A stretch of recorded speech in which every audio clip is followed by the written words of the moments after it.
If you have bought a stock in the company or a house in a locality, what made you make a decision to buy it at the price you bought it for? What do you think? That you paid more for it or much less? Was it because a YouTuber told you to buy it looking at the charts and drawing few trend lines, or the price did not matter to you because someone told you that it is such a good quality company and the price does not matter? Well, if the only reason for you buying an asset is because someone else would be willing to pay a higher price for the same asset in the future, you are a fool. And this theory is called a greater fool theory. But since you're subscribed to the Better Investor, you do not have to be one. The top secret of making money in investing is to pay much less, as less as you can for an asset than what it really is worth for, which Warren Buffett says as buying $1 for 50 cents. And to make sure that we do not pay more than what the actual value of a house or an asset or a stock is, we must understand how we come to this thing called the actual value. The art of determining the value of an asset, be it stock or a house, is called valuation. And who can be the better person to learn this from other than Aswath Damodaran, who is an investor and professor in New York University and teaches equity valuation to the MBA and finance graduates. This is the Better Investor, helping you achieve your financial goals and freedom through organizing your finance, stock market investing, and learning from billionaires. And these are top 5 lessons from the book Little Book of Valuation, written by Aswath Damodaran. Lesson number 1. The cash flows. If you are a learning investor, you must have surely heard the word called cash flows. And to understand how to value a company, it is impossible to do so until and unless we understand what a cash flow is. It is compulsory for every company to release 3 documents for a general public. Firstly, the income statement, where a company declares how much worth of products did the company sell, how much was the expense, how many taxes did it pay, and how much profit did it make after paying the taxes. This is the most famous document that almost all investors are more or less versed with. Second, the balance sheet. The balance sheet is a document where a company lists down the value of all the assets of the company and liabilities. If you don't know what asset is something that gets money in your hand, and liabilities is something that takes out money from your hand. The last one, and the one which very few people see, is cash flow statement. Cash flow statement actually tells us that how much actual cash was there in our bank before the year or quarter started, and how this cash was used in which all activities, and after everything, how much cash is finally left in our bank account at the end of the year. A positive cash flow means that there actually was addition to the cash balance in bank, and negative cash flow means company has less cash than what it had before. But then you would ask, how is the cash flow statement different from the income statement? If a company makes profit, then the cash will be added to the company's bank account. Well, not. Let us understand this with the example. A company may have sold 100 soap to its dealer, the price of one soap being $2. But the shopkeeper may have not paid all the $200 right now. The shopkeeper may have told you that he will pay only 1/4 of the amount right now and rest at the end of the year. So in income statement, you will see that the total revenue, which is for how much did we sell our soaps, which in our case is $200. Let's consider cost of making one soap as $1. So the expense for making 100 soaps will be $100. So the profit comes out to be $200 minus $100, which is $100. For our example, consider that the company is debt free and our company has to pay 20% in taxes on the profit. So 20% of $100. Tax comes out to be $20. The net profit comes out to be, that is $100 minus $20, which is $80.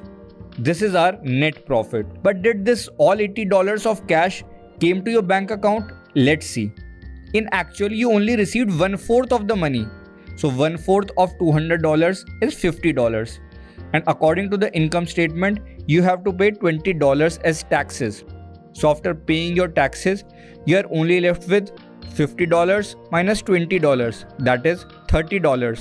So in income statement, you saw that the net profit is $80, but in actual, the company only has $30 of cash. It is easier for companies to fudge and cook hypothetical numbers in income statement, but not easy to fudge the cash flow statement because all the transactions that are seen on cash flow statement are actually happening in the company's bank account, which in case of a fraud or scam can easily be checked by authorities. Thus, even Warren Buffett refers to cash flow as a better measure for companies' operation and capital management than an income statement. For this reason, it is prudent to look at both the income statement of earnings of the company and then the cash flow statement to see the quality and proof of these earnings.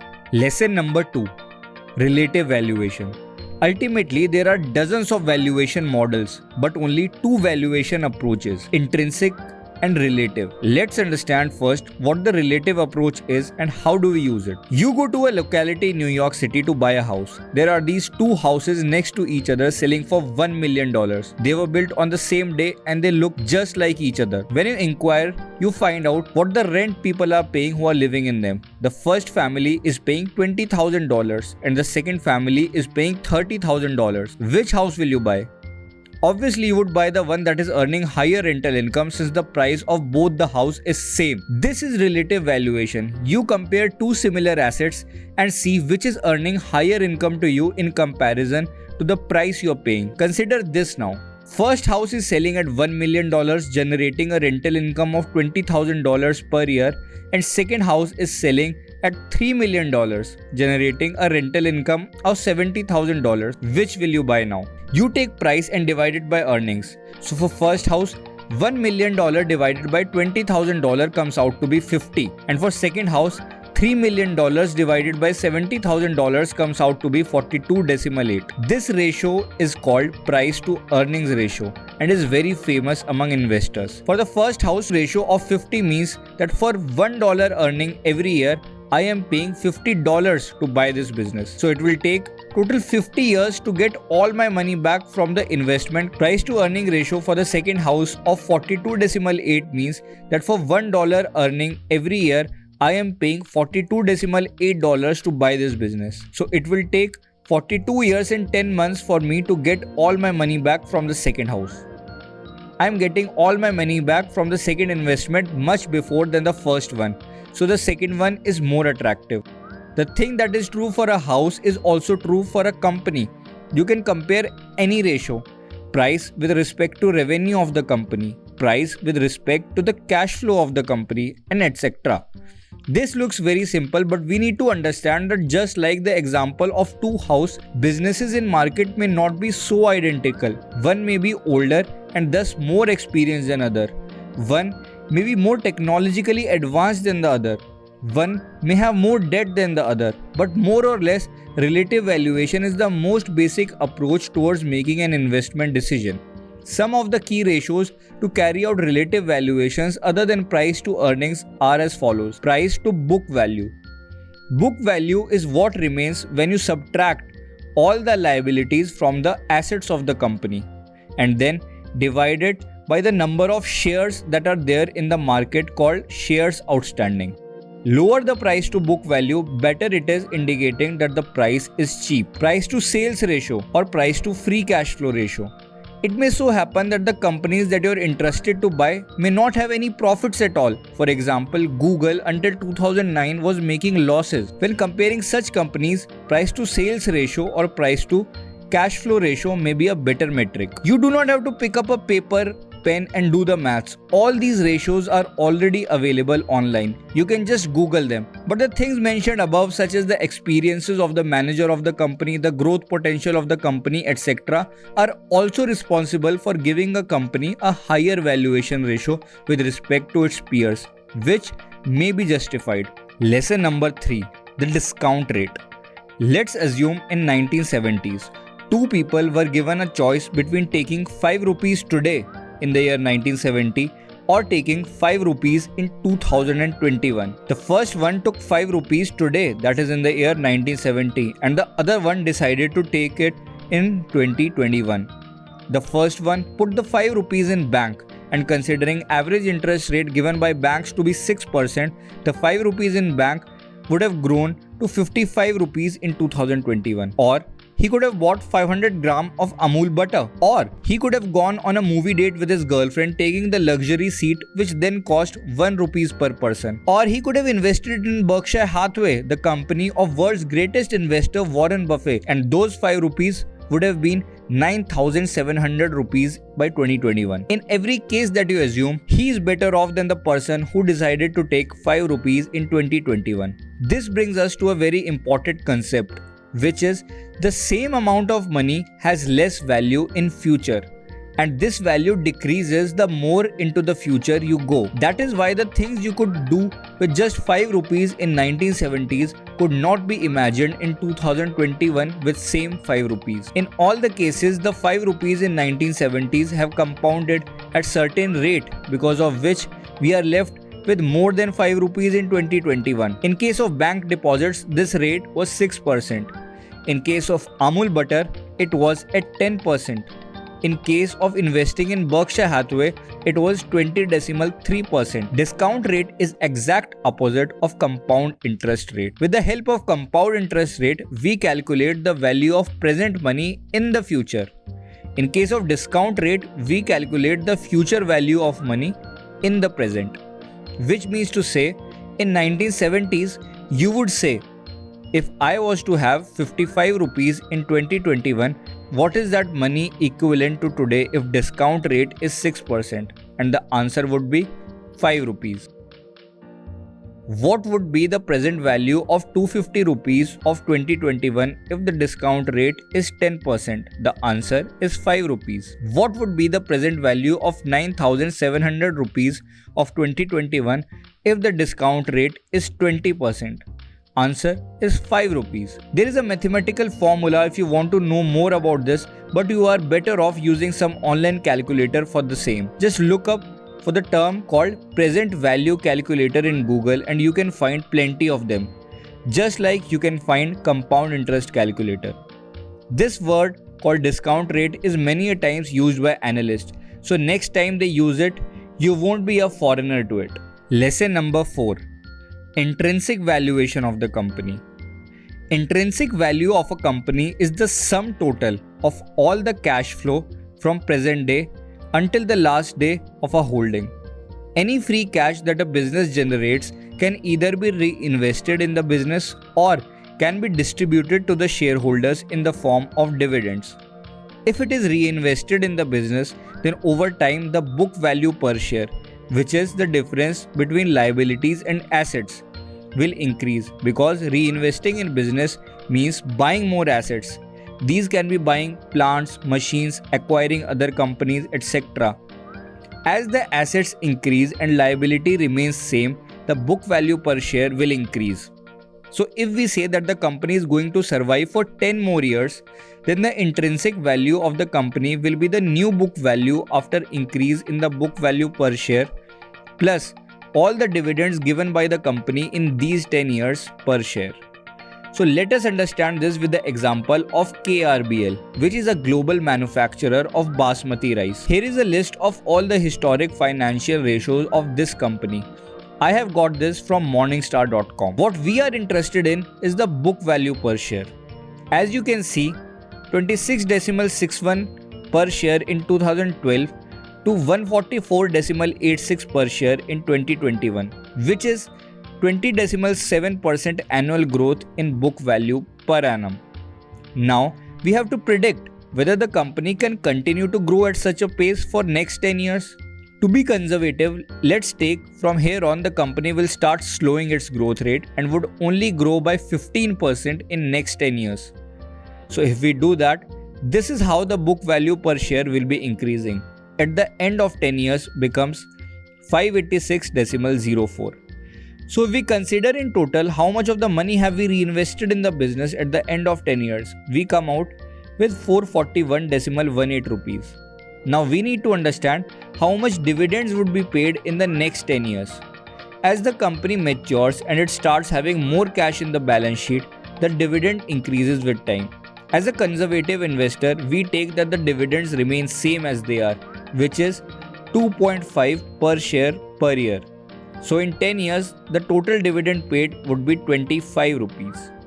Now adding the money reinvested and the dividends given, we come up with 441.18 plus 25, which is rupees 466.18.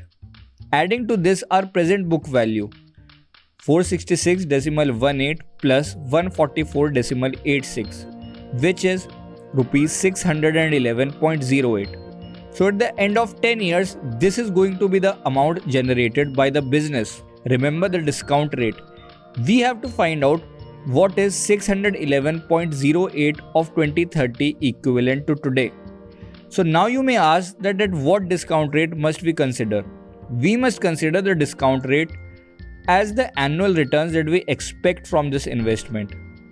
Taking this as 10%, the present value of 611.08 of 2030 at the discount rate of 10% comes out to be 235.08, which means that if we buy the stock of KRBL at this price and the company continues to reinvest in its business at 15% of its cash every year and distributes dividend of 2.5 rupees every year, then we must expect an annual return of 10% per annum from this investment. As we can see that the current price is around 245 rupees, which is higher than our calculated intrinsic value of 235.08. So we would not buy it here. We would only consider buying it when the price is significantly lower than our calculated intrinsic value. This is just one method. There are various other models too, but all of them discounts the future cash produced by the business into the present, just like our example. Lesson number 5. Valuations are most of the times wrong. As you have seen that the calculation of intrinsic value requires us to forecast and predict a lot of things, and in all likelihoods our forecast and predictions may go widely out of reality. As future unfolds, the operation of business may change, which you must not have ever thought of. Who knows exactly if a company would continue to reinvest in its business at the rate of 15% and not 5%? Who knows that the company will continue to give the same dividends? They may stop giving that at all. And on top of that, our assumption of discount rate of 10% from this investment may be over expectation. It may so happen that the economic environment goes for a toss and returns we would have expected from the business should have been 7% in place of 10%. Therefore, two people calculating the valuation of the company may come out with different intrinsic value. It is for this reason that in the stock market, some investors buy a particular stock since they think that the price is below the intrinsic value, whereas some people sell the stock since they think that the price is above the intrinsic value. Also, there is no need to be afraid of calculations and get demotivated. All the calculations involved are elementary mathematics and can be done by any calculators available online. And last but not the least, we must not forget what Warren Buffett said when asked by an investor about his formula for calculating intrinsic value. To those of you who don't know, in early days, Warren Buffett used to make money by selling newspapers. Warren Buffett said, if the investment decision that I have made in my life would have required me to use calculus and crunch numbers on calculators, I would have gone back to selling newspapers. Let's have a quick recap.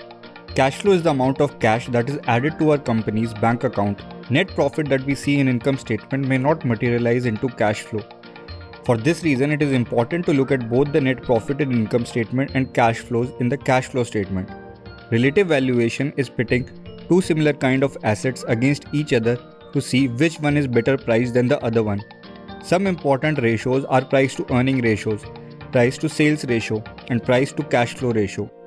Discount rate is used to calculate the present value of an amount in the future. A particular amount of cash in the present has less value in the future and the value reduces further the more into the future we go. It is better to take $1 today than $1 in the future. Intrinsic value of a company is the sum total of all the future cash flows from present till the last day of the business, discounted to the present value. Discount rate used to calculate present value must be taken as the rate of return expected from the investment. Most of the valuations are wrong. These include lot of forecasts and predictions that may never materialize. Two people having same data can come onto different intrinsic value and thus different opinions about whether to buy or sell a stock. That's it guys. If you liked the video, please like, share and subscribe. Do leave a comment if you found this video useful. Feedbacks are most welcome. You can check out my past video about the book summary of concentrated investing. Until then, cheers guys.